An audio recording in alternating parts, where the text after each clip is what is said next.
नमस्कार, मैं हूं आपके साथ सोनम रावल की शुरुआत करेंगे। केंद्र में मोदी सरकार के 12 वर्ष पूरे होने पर प्रधानमंत्री ने अपने कैबिनेट सहयोगियों का आभार व्यक्त किया है। उन्होंने कहा है कि 140 करोड़ भारतीयों की आकांक्षाओं से प्रेरित होकर देश को विकसित की दिशा में आगे बढ़ाने का प्रयास और अधिक जोश के साथ जारी रहेंगे। उन्होंने कहा है कि सरकार का लक्ष्य देश के हर नागरिक तक विकास का लाभ पहुंचाना और मजबूत भारत का निर्माण करना है। विकास की इस यात्रा में गति और बढ़ाने पर जोर दिया गया है।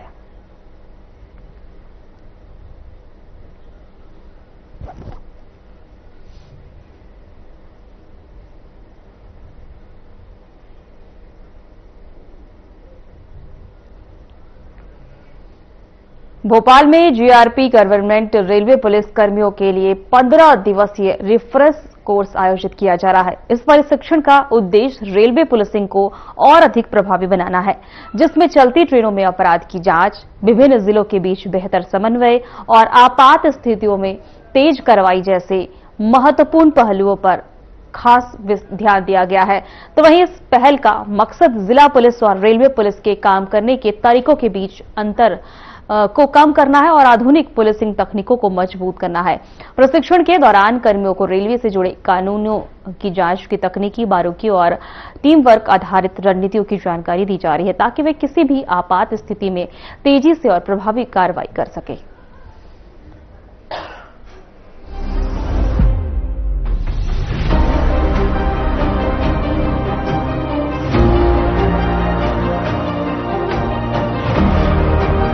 भारत जैसे विश्व के सर्वाधिक जनसंख्या वाले देश में जहां रोज लाखों लोग रोजगार व अपनी जरूरतों की तलाश में एक स्थान से दूसरे स्थान तक सफर करते हैं, भारतीय रेल इस आवागमन का मुख्य माध्यम है। वर्तमान में भारत में करीबन 20,000 ट्रेन चल रही है।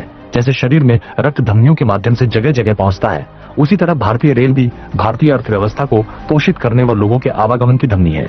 इस प्रकार सन 1867 में पहली बार जीआरपी अपने अस्तित्व में आई। शासकीय रेलवे पुलिस का प्रत्येक जवान करोड़ों यात्रियों को उनके गंतव्य तक पहुंचाने के लिए प्रतिबद्ध है। प्रत्येक राज्य में जीआरपी इकाई स्थापित है।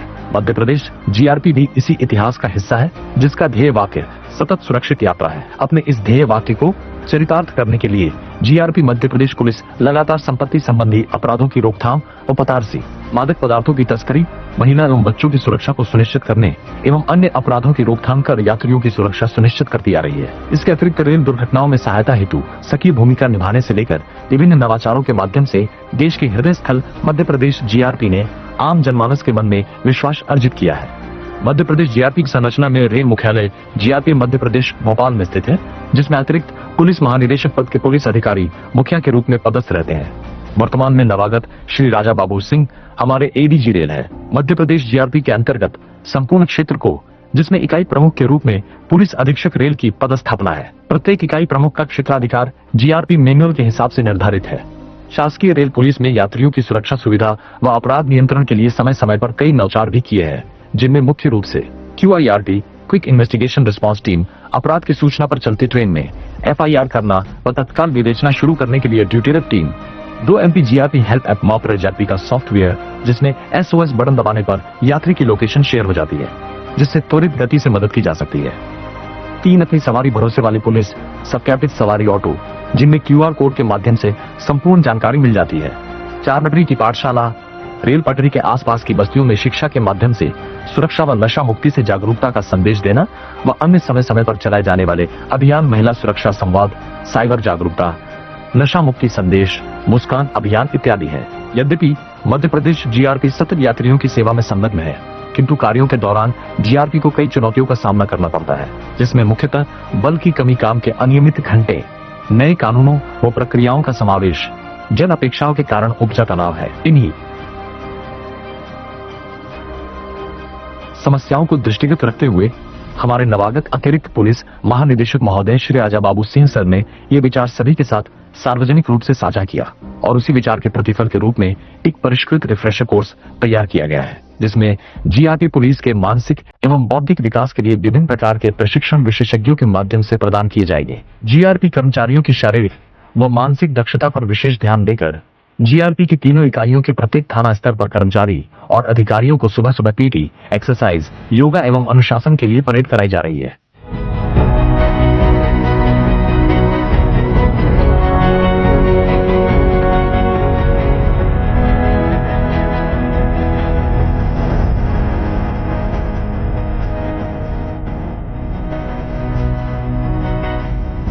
सभी थाना प्रभारी अपनी टीम को लेकर प्लेटफॉर्म काउंटर पर लगातार पेट्रोलिंग कर यात्रियों की सुरक्षा के लिए विशेष प्रयास किए जा रहे हैं, क्योंकि मानसिक और शारीरिक प्रशिक्षण किसी भी व्यक्ति के सर्वांगीण विकास और संतुलित जीवन के लिए बेहद आवश्यक है। एक पुरानी और सटीक कहावत है कि स्वस्थ शरीर ही स्वस्थ दिमाग का वास होता है।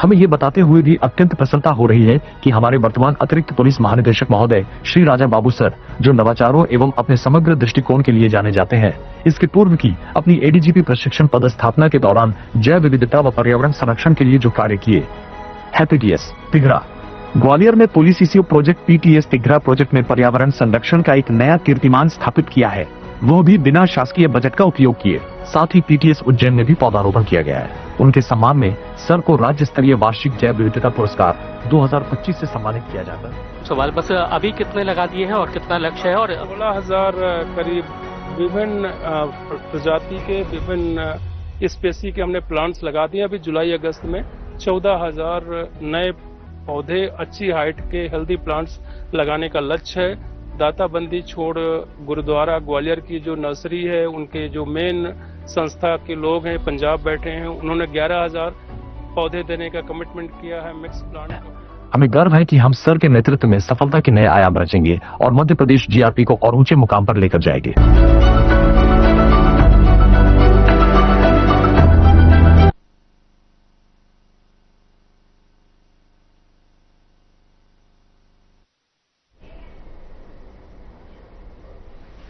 खबरों में आगे बढ़ेंगे। लखनऊ में प्रोजेक्ट गंगा का शुभारंभ कार्यक्रम आयोजित किया गया। इस अवसर पर मुख्यमंत्री योगी आदित्यनाथ ने शिरकत की, जिसके बाद उन्होंने कहा कि यह परियोजना गंगा नदी के संरक्षण, स्वच्छता और पुनर्जीवन के लिए एक व्यापक अभियान है। कार्यक्रम की जनभागीदारी को बढ़ाने और नदी किनारे स्वच्छता मजबूत करने पर जोर दिया। सरकार का कहना है कि प्रोजेक्ट गंगा से पर्यावरण संरक्षण को नई दिशा मिलेगी और आने वाली पीढ़ियों के लिए स्वच्छ संसाधन किए जाएंगे।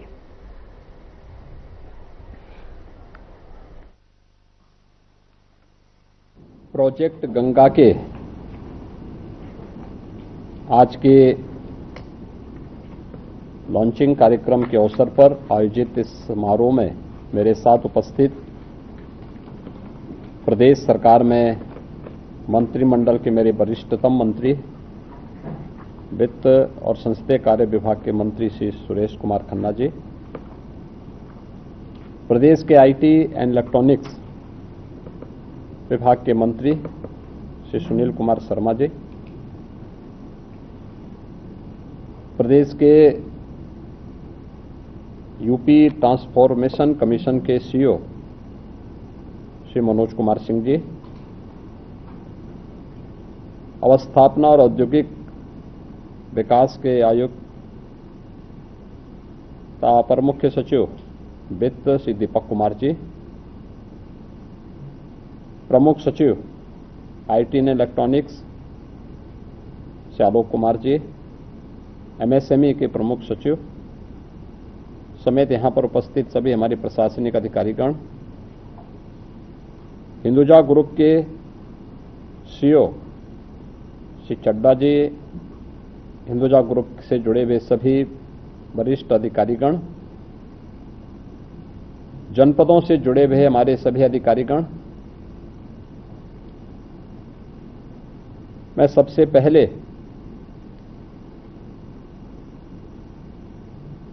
टीम यूपी को, जिन्होंने यूपी के अंदर डिजिटल एंटरप्रेन्योरशिप के इस अभियान को आगे बढ़ाने के लिए प्रोजेक्ट गंगा के इस कार्यक्रम का शुभारंभ किया है और जिन जनपदों को इसका प्रारंभिक लाभ मिलने जा रहा है, इसके लिए उन सभी जनपद वासियों को बधाई देते हुए UP transformation commission, IT and electronics विभाग, हिंदुजा ग्रुप, इन सभी को मैं हृदय से धन्यवाद देता हूं कि एक अभिनव पहल है जो प्रधानमंत्री जी की डिजिटल इंडिया के उस संकल्प को आगे बढ़ाता है जो विकसित भारत और आत्मनिर्भर भारत की संकल्पना को पूरा करता है। हम सब इस बात को जानते हैं कि ब्रॉडबैंड की सुविधा आज की आवश्यकता बन चुकी है। इंटरनेट जितना फास्ट होगा उतनी ही डेवलपमेंट की गति भी फास्ट होती हुई दिखाई देगी और लोगों के जीवन में भी उतना ही व्यापक परिवर्तन होता हुआ दिखाई देगा। हम लोगों ने प्रधानमंत्री जी के इस विजन को आगे बढ़ाने के लिए कई चरणों में पूर्व में काम किए थे। खासतौर पर ई ऑफिस की हमारी संकल्पना, लैंड रिकॉर्ड के डिजिटाइजेशन की कार्रवाई हो या फिर प्रदेश के अंदर डिजिटल पेमेंट के कार्यक्रम को आगे बढ़ाने का कार्य हो या कोविड कालखंड में वीसी सखी जो बैंकिंग करस्पॉन्डेंट के साथ बैंकिंग सुविधा हर ग्राम पंचायत में उपलब्ध करवा रही हैं, इन कार्यक्रमों को आगे बढ़ाने का कार्यक्रम। ग्राम सचिवालय, सभी 57,700 ग्राम पंचायतों में सचिवालय का कार्यक्रम, जहां पर गांव की चुनी हुई सरकार गांव के अंदर गांव के आवश्यकताओं की पूर्ति का माध्यम बन सके, इन सभी कार्यक्रमों को आगे बढ़ाने का एक कार्यक्रम बहुत सफलतापूर्वक आगे बढ़े और ये देश के अंदर कुछ मॉडल भी प्रस्तुत हुए हैं। वर्ष 2025-26-27 के बजट में हम लोगों ने घोषणा की थी कि प्रदेश सरकार डिजिटल सशक्तिकरण की दृष्टि से प्रदेश के अंदर 8,000 डिजिटल एंटरप्रेन्योर को आगे बढ़ाएगी, जिसमें 50% महिलाएं होंगी। मुझे लगता है कि प्रोजेक्ट गंगा उसका माध्यम बनेगा और नाम भी यानी प्रोजेक्ट गंगा, यद्यपि government assistant network for growth and advancement का नाम है, लेकिन मां गंगा का नाम भारतीय परंपरा में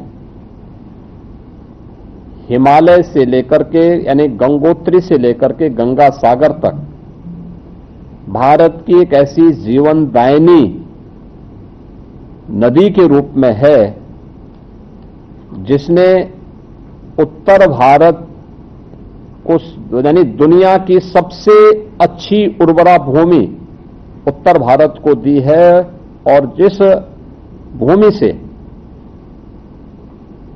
दुनिया के पेट को भरने के लिए प्रचुर मात्रा में खाद्यान्न उत्पन्न होता है।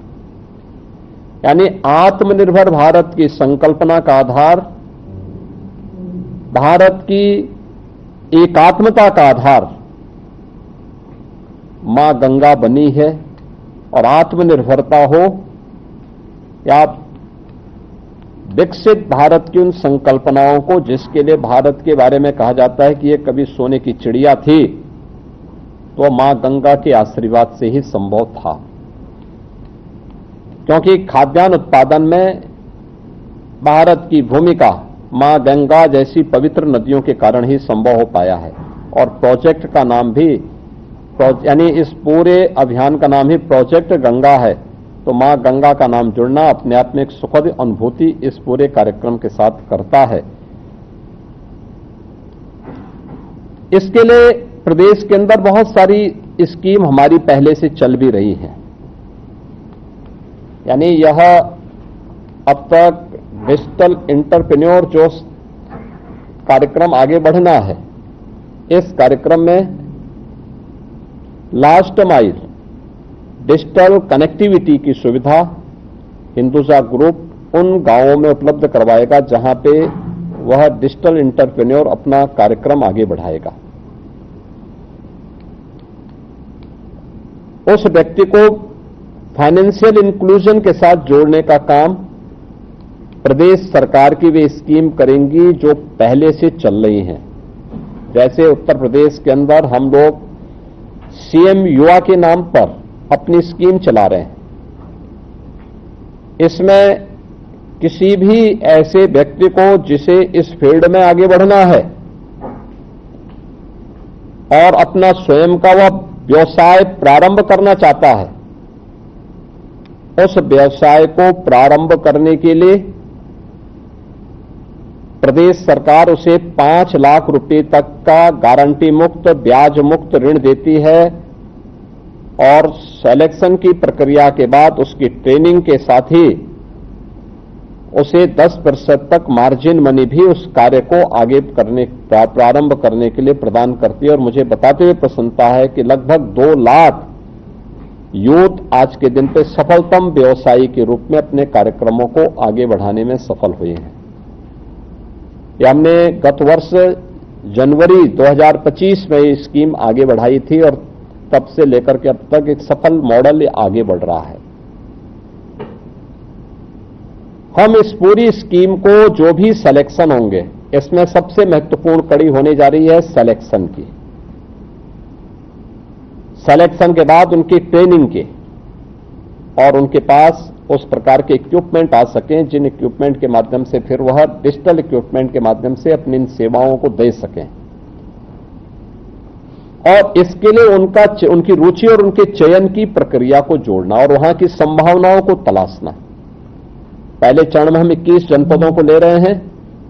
हमारा प्रयास होगा कि बहुत शीघ्र हम 75 के 75 जनपदों में ये सुविधा उपलब्ध करवा सकें। यह बहुत महत्वपूर्ण होगा। और 75 जनपदों में भी केवल हमारे पास 350 तहसीलें हैं, 825 विकास खंड हैं, 8000 न्याय पंचायतें हैं। जिन 8000 न्याय पंचायतों के लिए हम इस एंटरप्रेन्योर्स की इस बेहतरीन डिजिटल एंटरप्रेन्योर की स्कीम को आगे बढ़ाना चाहते हैं, लेकिन इसके बाद यह स्कीम 57,700 ग्राम पंचायतों तक पहुंचनी है।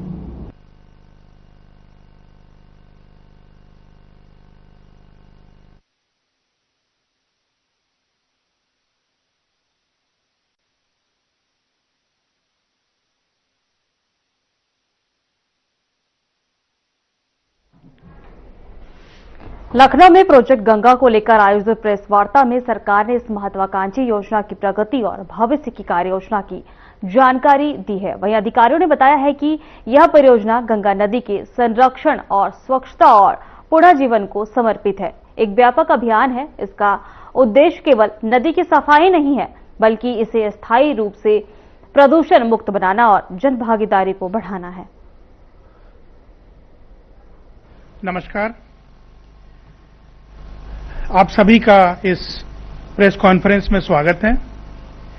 मैं आपको प्रोजेक्ट गंगा, जिसका शुभारंभ आज माननीय मुख्यमंत्री जी के कर कमलों से हुआ है, उसके बारे में ब्रीफ में बताना चाहता हूं। जो इसके पीछे सोच है और जो इसका प्रभाव पड़ेगा प्रदेश की आर्थिक इकोनॉमी में, युवाओं के रोजगार के क्षेत्र में, उसके बारे में मैं थोड़ा बताऊंगा आपको। उसके बाद फिर आपके जो सवाल होंगे उनका उत्तर देने का कोशिश करूंगा। ये high speed broadband internet connectivity आज की तारीख में एक उसी तरह की इंफ्रास्ट्रक्चर की मूलभूत आवश्यकता है जैसे सड़क, बिजली और पानी। आप सबने डिजिटल डिवाइड के बारे में सुना होगा, अर्बन रूरल इंफ्रास्ट्रक्चर के डिवाइड के बारे में सुना होगा, और उसमें सबसे ज्यादा गहरी खाई आज की तारीख में डिजिटल डिवाइड की है। हम लोगों ने इस प्रोजेक्ट के माध्यम से ये कोशिश की है कि गांव में हाई स्पीड ब्रॉडबैंड कनेक्टिविटी को पहुंचाया जाए। हिंदुजा ग्रुप और स्टेट ट्रांसफॉर्मेशन कमीशन ने 9 जून को वित्त मंत्री जी की उपस्थिति में एक एमओयू हस्ताक्षरित किया था और उसके बाद से इसका प्रोजेक्ट का डीपीआर बनाया गया और वो डीपीआर बैंक्स को भेजे गए। जो सीएम युवा प्रोजेक्ट को इंप्लीमेंट करते हैं, फंडिंग करते हैं। बैंक्स के कमेंट के बाद इसमें जो भी आवश्यक सुधार था उसको किया गया। फिर एमएसएमई डिपार्टमेंट को दिया गया। एमएसएमई डिपार्टमेंट ने इसे अपने सभी फील्ड लेवल ऑफिशियल्स को भेजा कि ये प्रोजेक्ट गंगा सीएम उद्यमी योजना जो है उसके अंतर्गत वित्त पोषित के लिए स्वीकृत की गई है और अब इसका वित्त पोषण उस योजना के अंतर्गत किया जाएगा। साथियों, ये उत्तर प्रदेश में लगभग 8000 न्याय पंचायतें हैं। तो प्रारंभ में ये कोशिश है कि न्याय पंचायत लेवल तक हाई स्पीड ब्रॉडबैंड कनेक्टिविटी को ले जाया जाए और वहां पर उसके बाद फिर नीचे तक ग्राम पंचायतों तक जाने की कोशिश की जाएगी। इस योजना में जो एक्चुअल काम होगा वो ये है कि आज माननीय मुख्यमंत्री जी ने जो पोर्टल लॉन्च किया है उस पे लोग आवेदन करेंगे चयन के लिए इसमें, और जो सीएम युवा योजना की अहर्ताएं हैं वही इस पर लागू होंगी। और ये माननीय मुख्यमंत्री जी के निर्देश हैं कि 50% से अधिक बेनिफिशियरी इस योजना में महिलाएं होंगी। तो उस पर फोकस तरीके से काम होना है।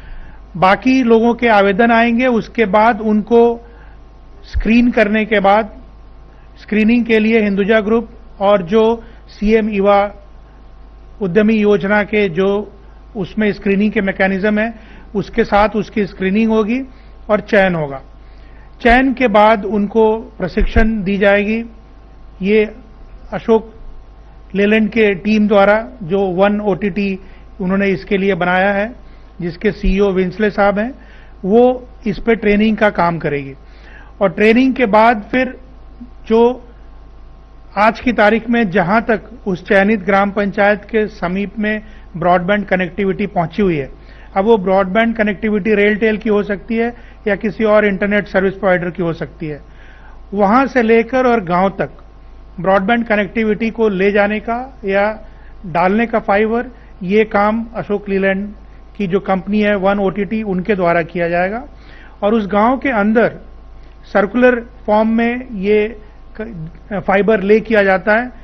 वो इसलिए क्योंकि अगर बीच में कट जाता है तो दो तरफ से इसमें सिग्नल जा सकते हैं, तो सभी सिग्नल न बंद हो जाएं, इसीलिए इसको सर्कुलर तरीके से गांव में ले किया जाता है। फिर उससे फिर आप हर गांव को या इंस्टीट्यूशन को कनेक्टिविटी देंगे।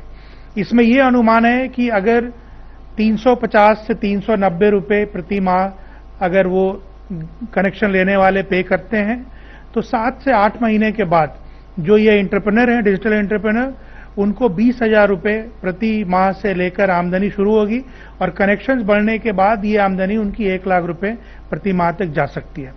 तो इसमें जो सोच है वो ये है कि गांव में एक डिजिटल सर्विस प्रोवाइडर के रूप में डिजिटल एंटरप्रेन्योर को बनाया जाए और उनको वहां पर स्थापित किया जाए। लेकिन ये एक छोटा अचीवमेंट होगा। जो मूलभूत इसके ऊपर विकास होना है वो ये है कि इन सर्विसेज को, इस तरह की हाई स्पीड इंटरनेट कनेक्टिविटी को यूज करते हुए कई क्षेत्र में काम हो सकते हैं। हम लोग आज की तारीख में टेलीमेडिसिन, टेली एजुकेशन ये सुनते हैं या बात पढ़ते हैं, लेकिन वो हकीकत में नहीं हो पाता है। फिलहाल हमारे खास बुलेटिन में इतना ही। नमस्कार।